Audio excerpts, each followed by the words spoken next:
मित्रों, क्या आप मानते हैं कि अपना देश भारत एक समय विश्व का सबसे धनी देश था और यही नहीं, विश्व गुरु कहलाता था। मेरी तरह आप सब ने सुना होगा, बचपन में यह गाना अभी भी सुनते हैं।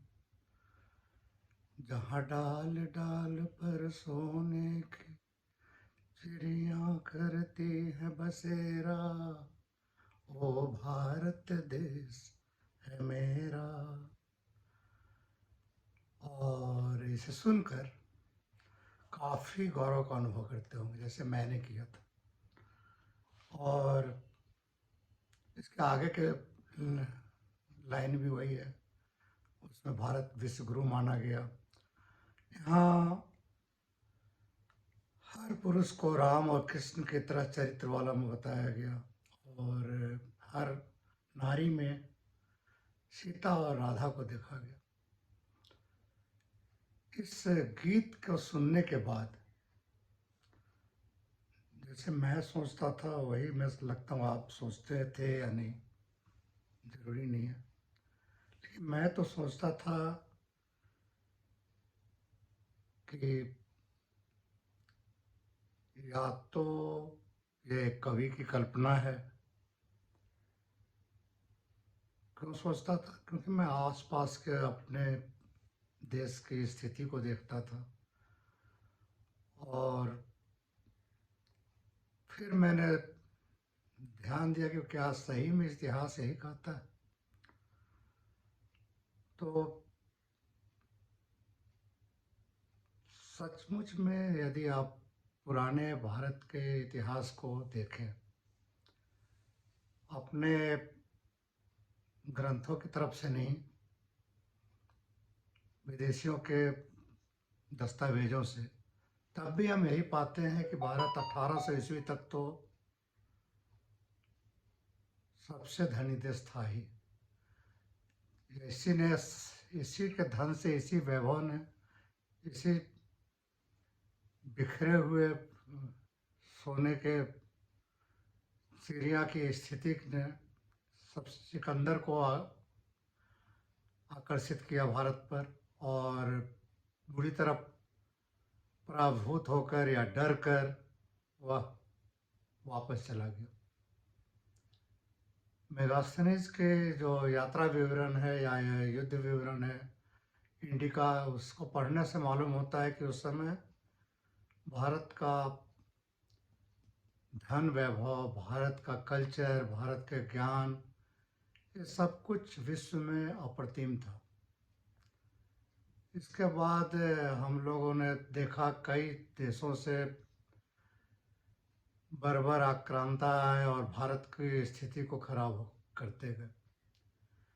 लेकिन जब अंग्रेज आए और वो पहले व्यापारी के रूप में आए, ईस्ट इंडिया कंपनी, और उसने जो अपने देश के शासन को लगातार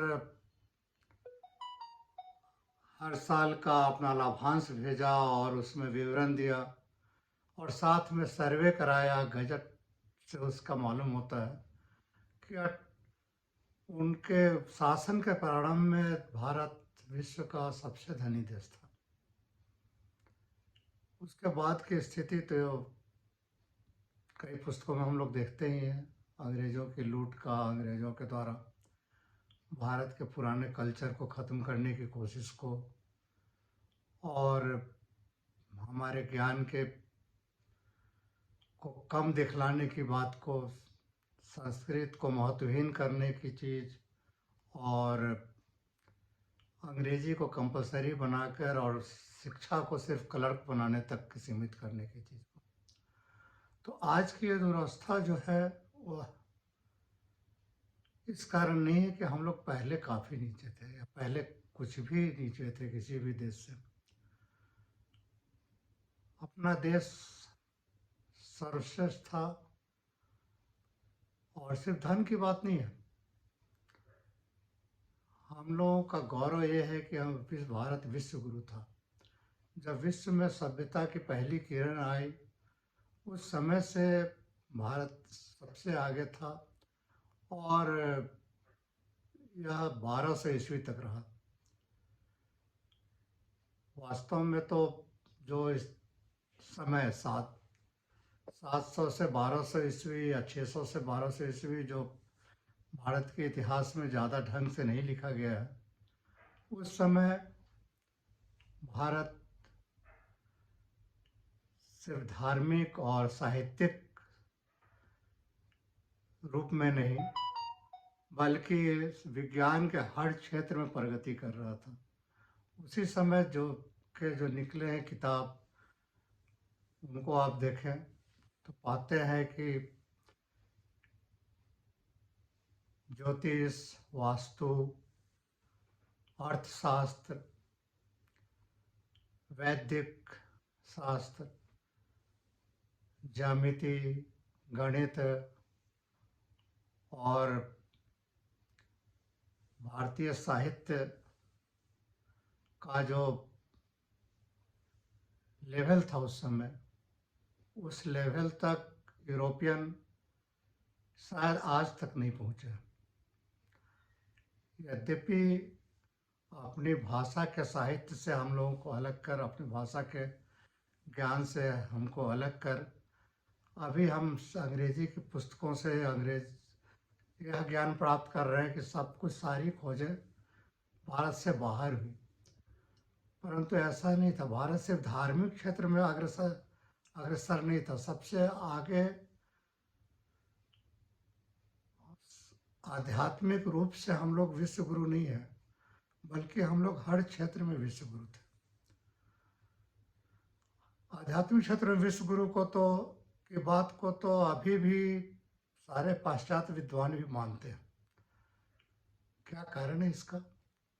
इसका मुख्य कारण यह है हमारे वेद, उपनिषद, पुराण, ब्राह्मण और संस्कृत में लिखे हुए साहित्य का संग्रह, जो दुर्भाग्य से भारत से ज़्यादा विदेशों में ही पढ़े जा रहे हैं, मुख्यतः अमेरिका, इंग्लैंड, जर्मनी, ये सभी संस्कृत के अध्ययन को बढ़ावा देकर इसे पढ़ रहे हैं और इसका लाभ उठा रहे हैं। भारत में जो ब्रिटिश शासन करके गई है, अभी पुरानी पुस्तकों को दकियानूसी सिद्ध करके या संस्कृत को बाहर करके पढ़ाई से वही चल रहा है, उसमें बहुत सुधार नहीं हुआ है। तो इसका प्रभाव क्या है ये हम लोग देख रहे हैं। अभी भी हम लोग अपने कल्चर के प्रति गौरवान्वित नहीं हैं, या तो काफ़ी अधिक अंधविश्वास पैदा हो रहा है, या दूसरी तरफ हम मॉडर्न बनने के चक्कर में पश्चिम की अंधाधुंध नकल कर रहे हैं और अपनी वास्तविक संस्कृति से काफ़ी दूर होते जा रहे हैं। तो ऐसी स्थिति में आवश्यक है कि हम फिर से अपने ग्रंथों को, उनकी दी गई ज्ञान की चीज़ों को सरल, सुगम और प्रयोग योग्य तरीके से प्रस्तुत करें। क्योंकि अब संस्कृत काफ़ी लोगों द्वारा नहीं पढ़ी जा रही है, उसे सरल हिंदी, अंग्रेजी या अन्य भारतीय भाषाओं में प्रस्तुत किया जाना जरूरी है। और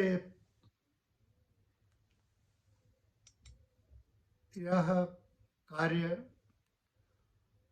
काफ़ी आवश्यक है, जिससे कि देश को फिर से विश्व गुरु बनने का महत्व मिल सके। अभी राम जन्मभूमि में मूर्ति स्थापना के बाद के उत्साह को देखते हैं, जब तो हम पाते हैं कि ये कार्य और भी ज़रूरी है, जिससे कि हम अपने कल्चर की ओर बढ़ सकें। मेरा नाम कौशल किशोर है।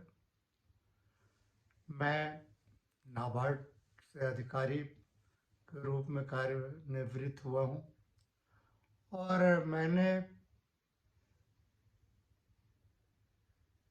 वेद, उपनिषद, पुराणों का स्वाध्याय लगभग 3-4 साल से किया है और इस कारण से मैं अभी इन्हीं पर पुस्तकों की रचना कर रहा हूँ।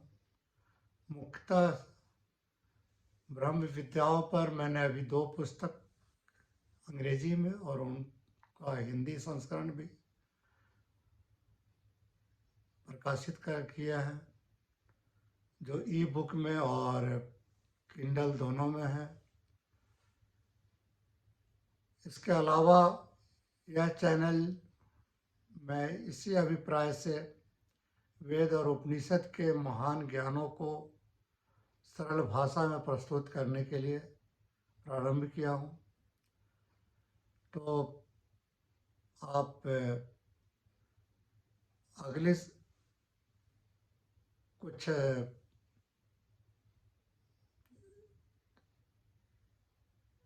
इस सीरीज में ब्रह्म विद्याओं पर मैं बतलाने जा रहा हूँ। धन्यवाद।